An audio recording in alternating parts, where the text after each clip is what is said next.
오늘 이 자리에 모이신 모든 분들에게 성령의 뜨거운 충만하심이 함께 하시기를 간절히 소원합니다. 여러분들 은혜를 오늘 예배를 통하여서 다들 은혜 받기를 원하십니까? 오늘 예배에서 하나님 만나시길 원하십니까? 정말 그러시죠? 그렇다면 여러분들 한번 속으로 혹은 작게 한번 얘기해 보시기 바랍니다. 하나님 오늘 예배에 은혜를 주세요. 한번 얘기해 보세요. 하나님 오늘 예배에 은혜를 주세요. 하나님 오늘 예배에 은혜를 주세요. 제가 왜 이렇게 말씀을 드리는지 이제 조금 있다가 설명해 드리도록 하겠습니다.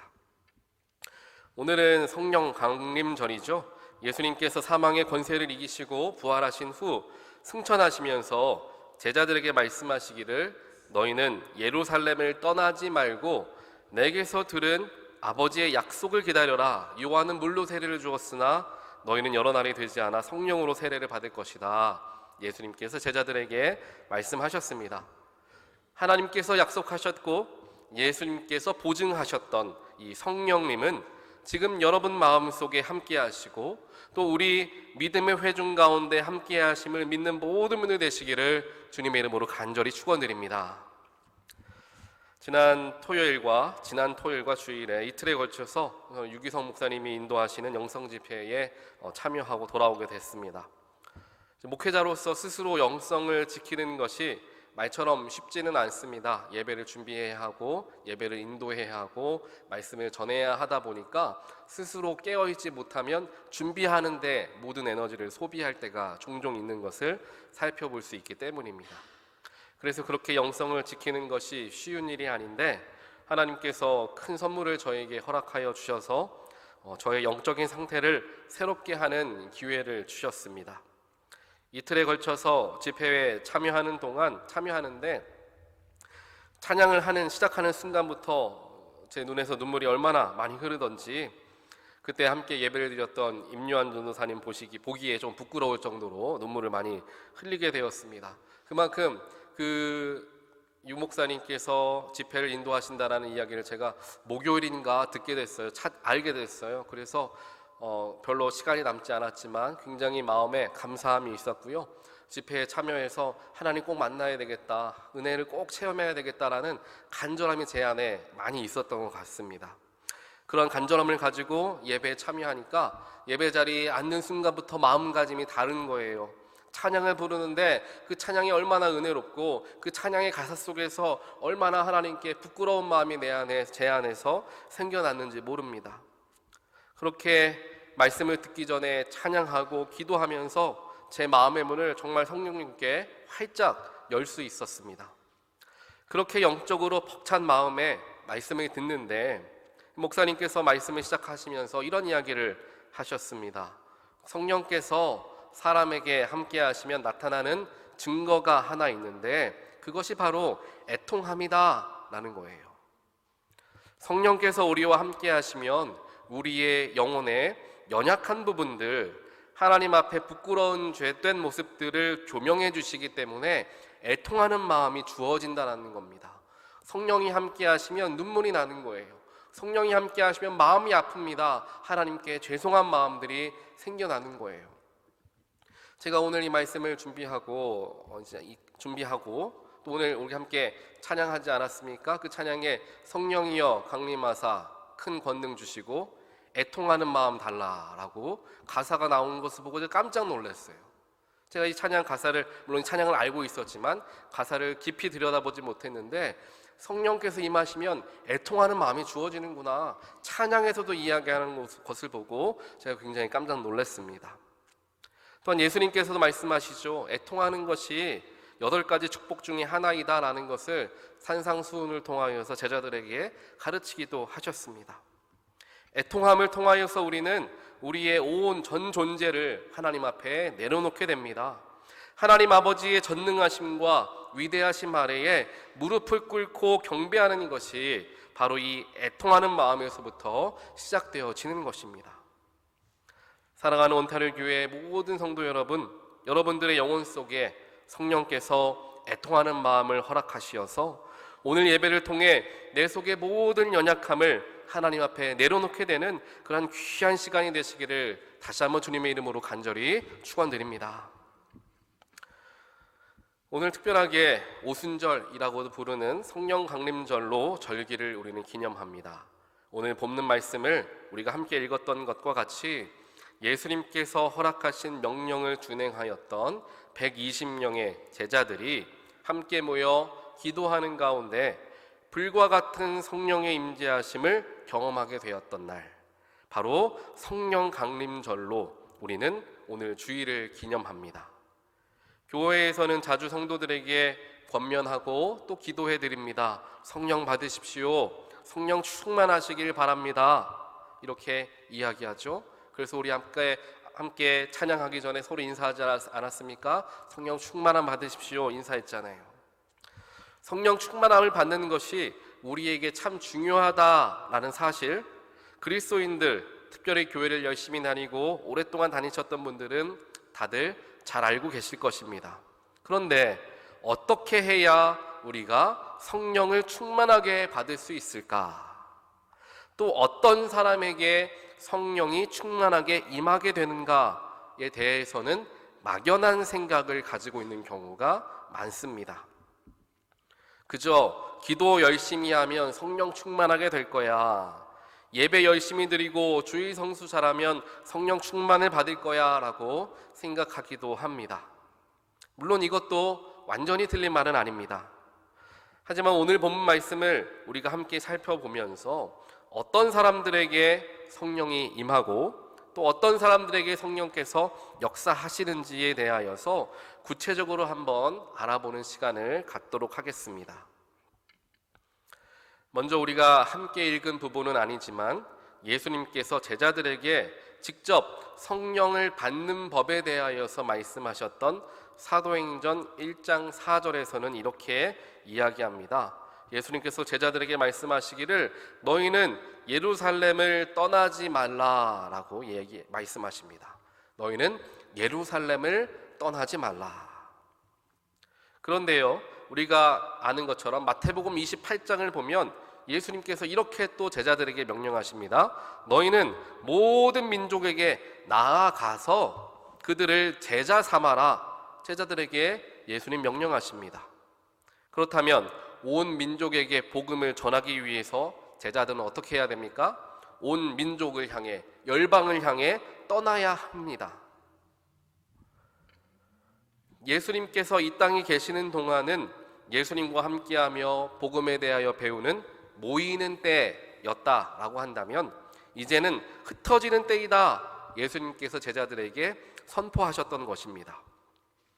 이렇게 복음을 들고 세상으로 나갈 준비를 하는 제자들에게 예수님은 또 오늘 말씀에서와 같이 예루살렘을 떠나지 말라라고 말씀하시는 거예요. 제자들이 생각할 수 있겠죠. 이건 민족들에게 나아가서 복음을 전하라는 것인지 아니면 그냥 그대로 있으라는 것인지 예수님이 왜 이렇게 말씀하시나 제자들 궁금했을 것입니다. 그런데 예수님께서는 굉장히 복음을 전하고 하나님 사역을 감당하기에 앞서서 제자들이 반드시 받아야 할 것이 무엇인지를 굉장히 정확하게 아셨기 때문에 떠나기 전에 먼저 모여서 기도하라라고 말씀하셨던 것입니다. 그리고 예수님이 말씀하셨던 받아야 하는 것, 그것이 바로 성령이었죠. 성령. 이것을 위해서 예루살렘을 아직 떠나지 말라라고 제자들에게 명령하셨던 것입니다. 사랑하는 성도 여러분, 하나님 안에서 그리고 교회 안에서 가장 중요하게 생각하고 지켜야 하는 우선적인 순위들이 있습니다. 그것은 우리 각 성도가 성령 충만하게 되는 것이 우선이고 사역은 그 다음 일이라는 사실이죠. 그런데 많은 경우에 우리는 당장에 필요하다는 이유로 또 교회가 돌아가야 한다라는 이유로 성령 충만함 이전에 사역의 자리에 뛰어가도록 무건의 강요를 받게 될 때가 종종 있습니다. 이건 목회자의 잘못이죠. 순서가 잘못된 사역은 부러지는 순간이 언제든지 올 수 있다라는 것을 우리는 기억해야 합니다. 이 말씀을 준비하면서 여러분들의 목사인 제가 여러분들께 사역의 자리를 사양할 수 있는 좋은 방법을 알려드린 게 아닌가라고 생각이 들어 걱정이 되기도 했습니다. 하지만 그럼에도 불구하고 전해야 하고 그게 맞다라고 생각합니다.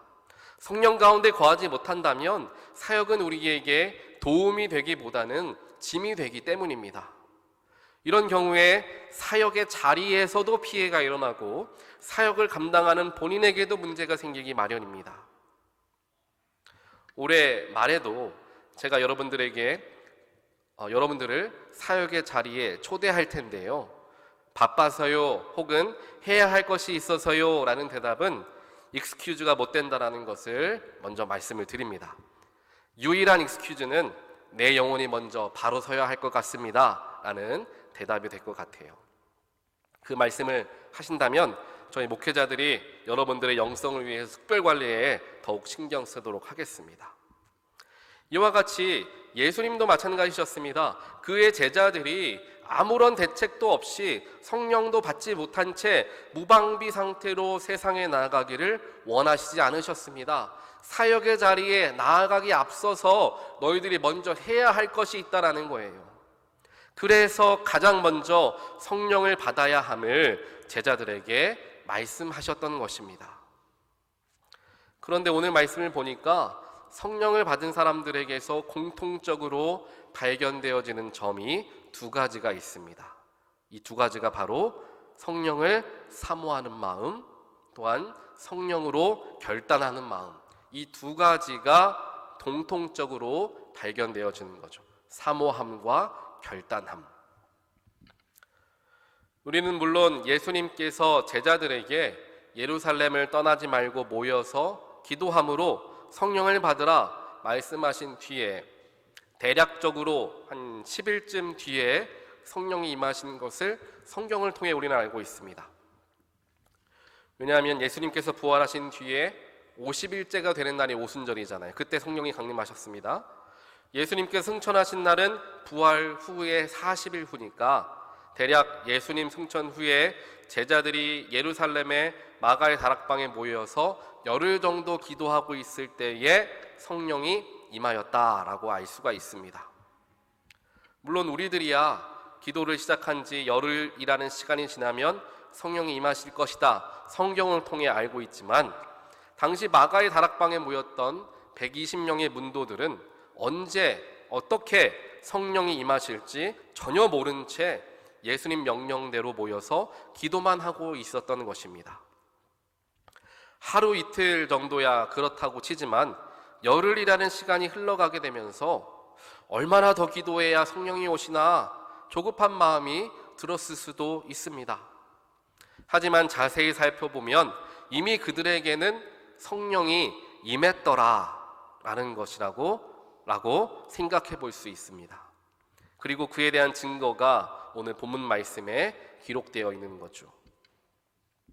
여러분들 1990년, 80년 혹은 초반에 수십 년 전에 한국 교회에서 혹은 미국에서도 그랬겠죠. 부흥회를 하던 때에 그 옛날에 부흥회를 하던 때에 그 부흥회를 참여해 보신 적이 있으신가요? 제가 중학교 때, 고등학교 때 부흥회에 참여해 보면은 요즘 부흥회와는 많이 다른 것을 볼 수 있습니다. 안타까운 일이지만 사실 요즘에는 부흥회를 한다고 해도 많은 사람들이 그 자리에 모이지는 않죠. 그런데 옛날에 부흥회가 한다고 하면 어떻게 했느냐? 그 주변의 교회의 교인들까지, 그 교회만 아니에요. 부흥회 하는 교회만 아니라 그 주변에 있는 교회의 교인들까지 다 모여가지고 그 부흥회에 참여하게 되었습니다. 지금처럼 금토일 3일 동안 예배 한 3-4번 정도 그렇게 짧게 드리는 부흥회가 아니었죠. 제가 드렸던 부흥회만 생각해 보더라도 보통 월요일 아니면 화요일에 시작해서 금요일까지 진행되었습니다. 예배도 새벽 예배하고 아침밥 먹고 와서 오전 예배 드리고 점심 먹고 와서 오후 예배 드리고 저녁 먹고 와서 저녁 예배 드리고 그리고 나서 또 집에 갑니까? 아니죠. 그 자리에 남아서 철야 기도하다가 새벽에 찬양 소리 들으면서 깨어서 새벽 예배 또 드리고 이러한 부흥회들을 해왔다라는 겁니다. 이렇게 모인 성도들은 부흥 강사님 말씀이 너무너무 좋아가지고 혹은 찬양팀 찬양이 너무너무 좋아가지고 그 부흥의 시간 동안에 은혜를 많이 받게 되었을까요? 아닙니다. 이미 부흥회에 참여하는 순간부터 그들은 은혜 받을 준비, 성령을 사모하는 마음으로 그 부흥회에 모여드니까 그 사모함 속에서 은혜가 허락되어지고 성령이 충만해지더라 라는 것입니다. 우리는 쉽게 목사님 말씀이 은혜로워야, 찬양팀이 은혜롭게 찬양 인도해야 예배드리는 성도도 은혜 받는다고 생각하곤 합니다.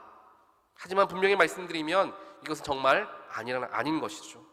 은혜를 받느냐 마느냐, 성령 충만함을 누리느냐 못 누리느냐의 정확한 차이는 내가 성령 충만을 사모하느냐 사모하지 않느냐에 달려 있다라는 것입니다.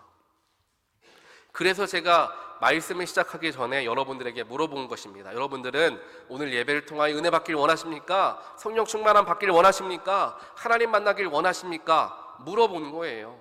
우리가 스스로 오늘 예배에 은혜 받길 원합니다. 나 하나님 좀 만나길 원합니다. 내 마음이 뜨거워지는 성령 충만함을 경험하길 원합니다. 그 마음을 가지고 예배에 참여하면 그 예배 속에서 은혜를 경험할 수 있다는 거예요. 우리의 마음가짐이 그래서 너무나 중요한 것입니다. 오순절 마가의 다락방에 모인 120명의 성도들은 이렇게 성령을 사모하면서 성령 좀 받고 싶다, 하나님 은혜 좀 체험하고 싶다라는 마음으로 기도의 자리에 모여 함께 기도했습니다. 이미 그들은 성령을 받을 그릇이 다 되어 있었던 거예요. 사실 예수님께서 부활하신 것을 목격한 사람은 600명이었다 성경은 이야기합니다. 그런데 그 600명 중에 예수님 말씀 새겨 듣고 성령을 사모하며 모였던 사람은 몇 명이죠? 120명밖에 되지 않았습니다. 나머지 480명 어디 갔습니까? 성령 받지 못한 채 예전과 동일한 삶을 살아갔을 것입니다. 하지만 예수님 말씀을 붙들고 성령을 사모하였던 120명의 신도들은 불과 같은 성령을 받아서 하나님께 정말 놀랍게 쓰임받는 인물들이 모두가 되었습니다. 우리 온타리오 연합감리교회에 모인 모든 성도님들은 이 120명의 신도들 속에 포함되어지는 은혜를 사모하는 성도들이 되시기를 주님의 이름으로 간절히 축원드립니다. 오늘 말씀에서 성령을 받은 120명의 신도들에게 공통적으로 발견되어지는 두 번째 모습은 바로 결단함이었다. 결단함입니다. 예수님께서 제자들에게 떠나지 말고 남아서 기도하라 라고 했던 곳 어디입니까? 예루살렘이었습니다. 예루살렘은 어떤 곳입니까? 예수님께서 잡히셔서 십자가형을 당하신 지 얼마 지나지 않았던 곳, 예수님을 따르던 제자들이 가장 많이 모여있던 곳, 그곳이 바로 예루살렘이었고요. 유대교 지도자들 입장에서는 유대인들에게서도 예루살렘은 굉장히 중요한 곳이기 때문에 그리스도인들 빨리 쫓아내어버리고자 유대교 신자들과 지도자들이 눈에 불을 켜고 그리스도인들을 잡아내는 그 장소가 바로 예루살렘이었습니다. 예루살렘은 굉장히 위험한 곳이었죠. 언제 마가의 다락방에 그리스도인들이 120명이나 모여있다 정보가 새어나가서 그 자리에 있는 모든 사람들이 잡혀가서 순교를 당할지 알 수 없는 그러한 무서운 때, 가장 무서운 장소였던 것입니다. 그곳을 떠나지 말라는 거예요. 예수님께서 성령을 받기 위해서는 그 위험한 곳을 떠나지 말아야 한다 얘기하시는 거예요. 이처럼 순교와 핍박과 억압이 있는 곳에서 떠나지 말고 남아서 기도하라 라고 예수님께서는 명령하셨습니다. 한 목사님이 이런 이야기를 하는 것을 들은 적이 있습니다. 사람에게는 누구에게나 자신을 불편하게 하거나 상처 주는 말을 서슴없이 하는 그러한 사람들이 주변에 한두 명씩은 꼭 있다라는 거예요.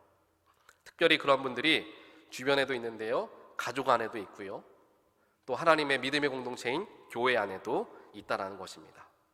누구누구의 단점, 그의 실수에 대하여서 아무렇지도 않게 말하는 분들이 있습니다. 그분들은 보통 이렇게 말을 시작하죠. 누구누구는 정말 다 좋은데 라고 하면서 단점들을 이야기하기 시작해요. 부정적인 이야기를 꺼내는 거죠. 다 좋은데 라는 다 좋은 것은 하나도 얘기하지 않고 그 중에서 안 좋은 것들만 골라서 얘기를 하는 거예요. 결국 그런 이야기는 어떻습니까? 돌고 돌아서 당사자의 귀에 반드시 들어가게 됩니다. 당사자에게는 큰 상처가 되겠죠. 이와 같이 우리 주변에는 우리에게 상처를 종종 주는 사람들이 있는데 그 사람들을 두고 뭐라고 부르느냐? 가시 전달자다라고 부른다는 거예요. 가시 전달자. 십자가 전달자가 아니라 가시 전달자다라는 거죠. 누구에게나 이 가시 전달자가 있을 수 있습니다. 우리는 이 가시 전달자들의 아프게 함과 힘들게 함 때문에 고통에 처하기도 합니다. 그런데 알고 보면, 살펴보면 이 가시 전달자 분들도 마찬가지로 힘들다라는 거예요. 왜 힘드냐? 여러분들에게 계속해서 상처도 줘야 되고 단점도 찾아내야 되고 다른 사람 찾아가서 그 사람 단점에 대해서 이야기도 해야 되니까 얼마나 그 사람이 바쁘겠습니까? 그렇다면 이런 가시 전달자들을 대하는 우리의 마음가짐은 어때야 할까요? 당연히 피하고 싶겠죠. 그 모임, 그 공동체 떠나고 싶을 것입니다. 그런데 예수님께서는 이상하게도 그 자리에 그대로 남아있으라고 우리에게 말씀하신다는 거예요. 우리를 힘들게 하고 불편하게 하는 그 자리를 떠나서 평안하고 자유롭게 살아라 라고 절대로 말씀하시지 않는다는 것입니다. 만약 그것을 예수님께서 원하셨다라고 한다면 제자들에게 예루살렘은 지금 위험하니까 예루살렘 떠나서 다른 곳에서 기도해라, 다른 곳에서 예배해라, 예수님 말씀하셨을 것입니다. 하지만 예수님께서는 가장 위험할 수 있고 어찌 보면 가장 불편할 수 있는 그 자리를 떠나지 말고 남으라 라고 말씀하는 거예요. 불편한 자리, 우리를 힘들게 하는 자리, 오히려 그 자리에서 우리는 하나님의 은혜를 더 충만하게 받을 수 있습니다. 그 불편함, 그 힘듦, 하나님과 예수님께 고백하며 그럼에도 불구하고 그 자리를 지키고 나아가니 그 속에서 훈련이 되어지는 것입니다. 나는 떠나고 싶고 나는 피하고 싶지만 하나님이 남아 있으라고 하니 나는 순종하는 것입니다. 그러니 그 속에서 믿음이 더욱 굳건해질 수밖에 없는 거죠. 내가 원해서 하는 게 아니라 하나님이 시켜서 하는 것임을 내가 알기 때문입니다. 내가 나보고 하라고 하면 절대로 하지 못합니다. 하지만 하나님이 하라고 하시니 그 속에서도 감사함으로 한다라는 거죠. 그렇게 훈련을 거듭하다 보면 나를 어렵게 했던 어떤 사람, 정말 그 가시 전달자와 같은 사람 어느 순간 궁휼하게 여기는 마음이 생겨나고 사랑하는 마음을 갖게 되는 거예요. 이것이야말로 진짜 주 너의 하나님을 사랑하고 내 이웃과 내 원수마저도 내 몸과 같이 사랑하라 라는 하나님의 말씀을 이루는 길이 되어지는 것입니다. 사랑하는 성도 여러분, 오늘 말씀을 통하여서 우리는 성령 충만함을 받기 위해 어떤 마음가짐을 가져야 하는가에 대하여 살펴보게 되었습니다. 또한 오늘 말씀을 보니까 성령 충만함 받은 사람들은 어떻게 되느냐를 알 수 있어요. 성령 충만한 사람들은 각자가 어떻게, 성경은 뭐라고 이야기합니까? 방언을 하였다라고 이야기하죠. 모인 사람들이 다 다른 곳에서 모인 사람들이지만 한 언어를 사용하였다, 하나님의 언어를 사용하더라라는 거예요.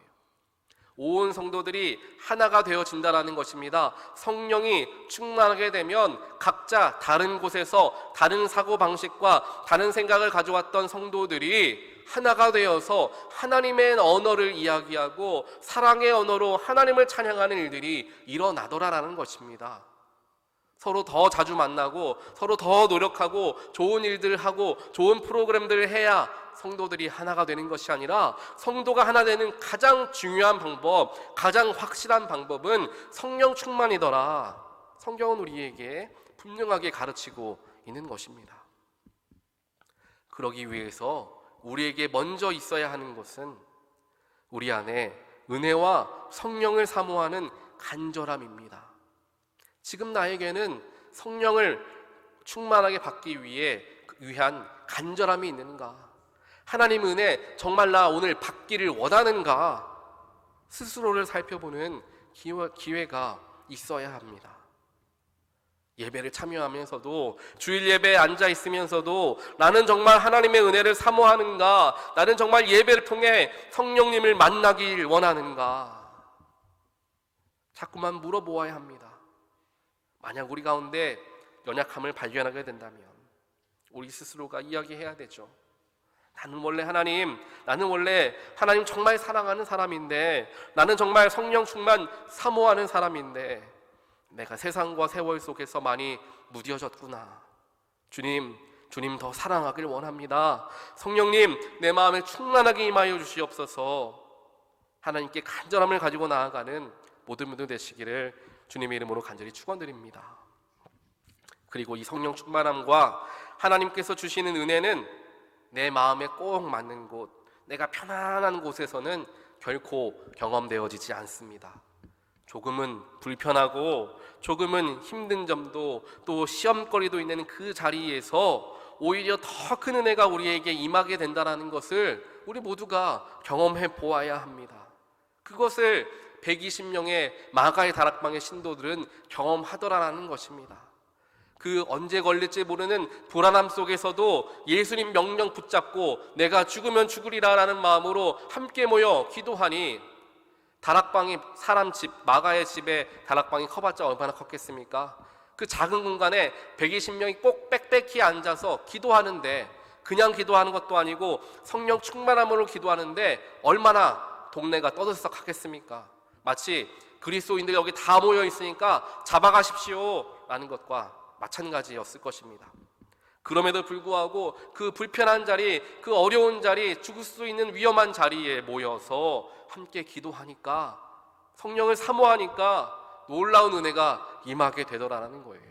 그때부터 이 120명의 사람들은 각자의 소명을 가지고 온 열방으로 퍼져 나아가기 시작합니다. 복음을 들고 나아가기 시작합니다. 삶이 변화되어진 거예요. 지금까지는 머리로만 알고 내가 예수님을 믿고 살아갔지만, 성령을 받음으로 말미암아 예수님이 머리에서 내 가슴으로 내려와 내 가슴에 불을 지피는 겁니다. 그 불 지피는 가슴을 가지고 복음을 들고 나가니 기적이 일어나고, 앉았던 난증뱅이가 일어나게 되고, 눈먼 자가 눈을 뜨게 되고, 베드로가 설교를 하니 그 말주변이 없던 아무것도 모르는 베드로가 설교를 하니까 3,000명이나 되는 사람이 회개하며 돌아오는 놀라운 일들이 일어나더라라는 것입니다. 사랑하는 성도 여러분, 사랑하는 그리스도인 여러분들, 그러한 삶 우리 좀 살아봐야 되지 않겠습니까?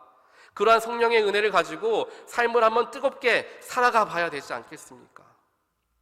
성령 강림절이 오순절 마가의 다락방에 모인 120명에게만 허락되어진 날이 아니라 바로 이 시간 우리 온타리오 교회 가운데 임하게 되는 놀라운 성령의 은혜를 경험하게 되는 날이 되시기를 다시 한번 주님의 이름으로 간절히 축원드립니다. 그러한 간절함을 가지고 나아갈 때 하나님이 만나주시고 우리 마음 가운데 말씀하여 주실 줄 믿습니다. 그러한 믿음을 가지고 오늘 성령 강림절, 나에게 임하신 성령, 지금 다들 붉은색 옷 다들 예쁘게 입으셨잖아요. 나에게 임하신 성령이에요.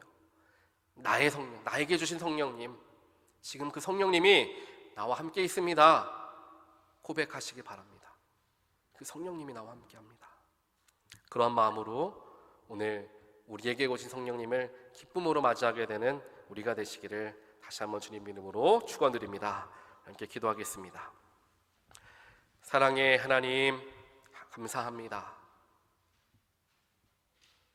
비록 어려운 자리이고 피하고 싶은 자리이며 힘든 자리일 수도 있지만, 그곳에 남아 하나님을 사모하는 마음으로 기도할 때에 우리에게 성령이 임하게 됨을 알게 하시고, 내가 바라고 원하는 곳에 내 모든 시선이 붙잡혀 있는 것이 아니라 하나님이 원하시는 게 무엇일까, 주님이 주시는 마음이 무엇일까, 하나님의 마음을 헤아릴 수 있는 믿음 또한 허락하여 주신 하나님의 은혜에 감사합니다. 오순절 120명의 문도들에게 임하였던 성령께서 지금 이 자리에 모인 한 사람 한 사람의 마음 가운데 임하시게 되기를 주님 간절하게 소원합니다. 하나님께서 축복하시고 하나님께서 은혜 주시고 하나님께서 이 자리에 있는 온 성도들의 마음을 붙들어 주시어서 그들의 삶 가운데 강력하게 임하여 주시어서 어제와 다른 오늘의 삶이 되게 하시고 오늘과 다른 내일의 삶이 되는 놀라운 축복이 우리 모두에게 임하게 하여 주시옵소서. 주님 주시는 복음을 가지고 주님 허락하신 성령을 가지고 세상을 살아가다 보면 내 마음의 불평과 불만보다는 감사와 기쁨이 더 깊어지게 될 줄 믿습니다. 나에게 호흡 주신 하나님 감사합니다. 나에게 온 나와 함께 동행하셔 주신 성령님 감사합니다 라는 감사가 넘쳐나게 될 줄 믿습니다. 나에게 허락되어진 가정, 가족 하나님 주셔서 감사합니다. 나에게 친구들 허락하여 주신 하나님 감사합니다. 나에게 교회 공동체 허락하여 주신 하나님 감사합니다. 감사가 끊이지 않는 삶이 성령 충만할 때 가능하게 될 줄 믿습니다.